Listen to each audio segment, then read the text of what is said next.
Hello, I'm Dr. Cedric Ortiguera from the Department of Orthopedic Surgery here at Mayo Clinic in Florida.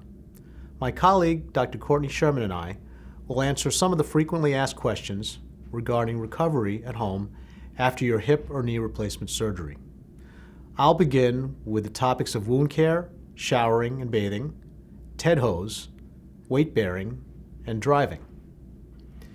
Wound care. Your incision is typically closed with staples or stitches. It's important to keep the wound clean and dry, covered with a dry dressing. There's no need for topical antibiotic creams or ointments.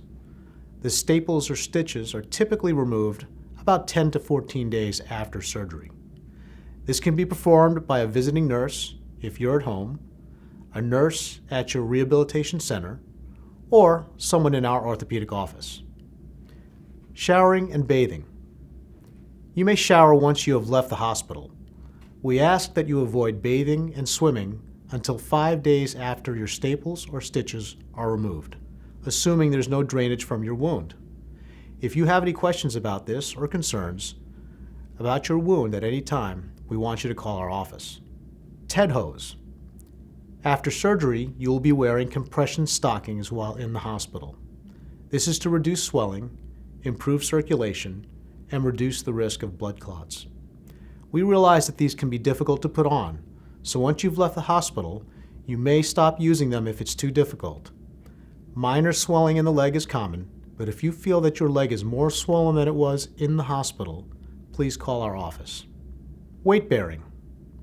Unless instructed differently by your surgical team, most patients can begin putting as much weight as is comfortable on the operative leg right away. We call this weight bearing as tolerated. You'll be instructed on the use of a walker, which you will use for a week or two, then transition to a cane until you're comfortable walking without these devices.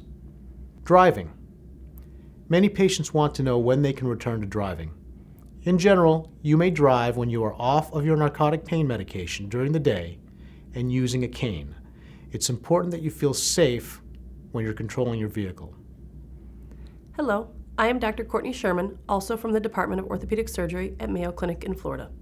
In this segment, I will discuss when you should call us in our office and when you should go directly to the emergency room, flying after surgery, follow-up visits, pain medicine refills, vaccinations, and nutritional supplements. When should you call us in our office? With a temperature greater than 101.5 degrees Fahrenheit, wound drainage or redness, especially if there's been a change since discharge from the hospital, swelling in your leg, which has increased compared to your leg at discharge from the hospital, pain which has gotten worse, or pain which is not well controlled. When should you go directly to the emergency room?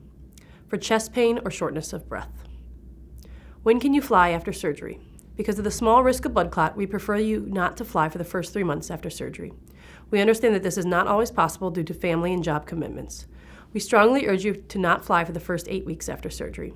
After 8 weeks, if you must travel by air, please call our office as we may want to prescribe blood thinning medication to you for your air travel. When will you come in for follow-up visits? You will be scheduled for your first post-operative recheck approximately 1 month after your surgery. This visit is with the physician assistant who works with your surgeon. Your surgeon is available if needed, but typically our physician assistants perform this checkup. They will make sure you are progressing well with your therapy, check your wound, and answer any questions you might have.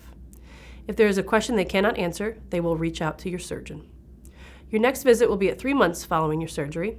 At that 3-month visit, an x-ray will be done and you will see your surgeon. Visits after that will be determined by your surgeon. Pain medicine refills. Most patients leave our hospital on some narcotic pain medicine. We want to make sure your pain is controlled for both your comfort and your health. Pain control is important to enable you to do your physical therapy and walk. These activities prevent blood clots and pneumonia. If you find that you are running low on your narcotic pain medicine, please note that we need 48 hours to refill your prescription, and we cannot refill narcotic medications on the weekend. If you would like us to mail the prescription to your home, we are happy to do so. You will need to provide us a credit card as you will be charged the tracking fee for the prescription. With the new medication controls, it is important that we know if you received the narcotic prescription we mail to you. Another alternative is for you or your family member to pick up the prescription from our office. Narcotic medications cannot be phoned into a pharmacy or prescribed electronically. While quite uncommon, Some patients need narcotic pain medication for more than 3 months after surgery. And in this situation, the patient must sign a narcotic contract with us as mandated by Florida law, and we will also discuss referral to a pain specialist. Finally, we cannot refill medicine for you that we did not order.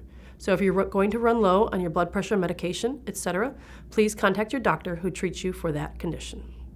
Vaccinations. You can get your flu shot or other vaccinations up to 2 weeks prior to your surgery and any time thereafter. Nutritional supplements. Everyone loses some blood when we do joint replacement surgery. We recommend that you take an over-the-counter iron supplement to help you build your blood level back to normal. Some of you may have been instructed to start iron prior to surgery as well. Please note that iron tends to promote constipation, so some patients will also want to take an over-the-counter stool softener such as Colace and give extra attention to their diet to promote good bowel function. It is also important to take a stool softener while taking pain medications.